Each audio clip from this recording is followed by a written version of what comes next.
One of the biggest cultural icons of the 1950s, 65 years have passed since the untimely demise of the American actor James Dean.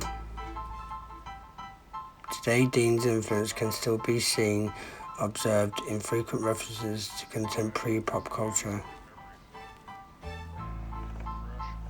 Born in Marion, Indiana on the 8th of February 1931, Dean was the only child of Winton and Mildred Dean.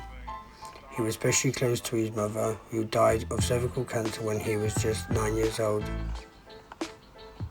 The family had moved to Santa Monica, but after the death of his mother, Winton, Dean's father, sent him back to Indiana to live on his aunt and uncle's Quaker farm.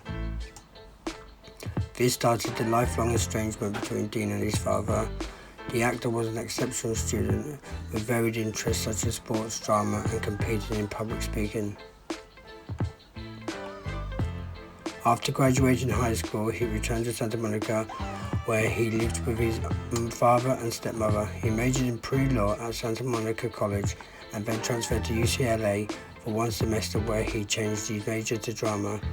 Dean's father did not approve of his decision, which further estranged their relationship.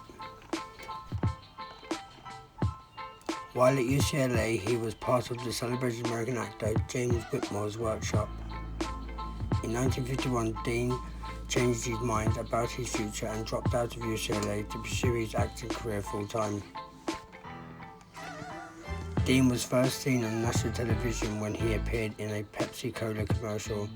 Following that, he was handed his first speaking part in an Easter television special called Hill No. 1. Dean went on to appear in various CBS television series. He was admitted to the famed Actors Studio and studied method acting under Lee Strasberg.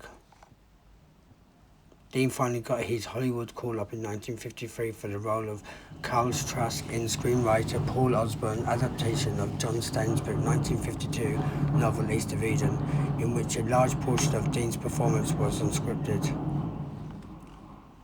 The rising star followed up on what probably became his best-known work of all time, the 1955 film Rebel Without Cause, which became very popular for teenagers because they felt it was an accurate representation of teenagers against their fight against Innu. In that film, he wore a red blazing jacket, a white t-shirt, and had a tousled quiff. During this period, he was associated with top Hollywood stars of the era such as Marilyn Monroe, and Audrey Hepburn, just to name a few. His timeless adage, "Dream as you will live forever, live as you will die today," remains a mantra for the idealistic teen to this day. Tragically, on the 30th of September 1955, James Dean lost his life in a car crash.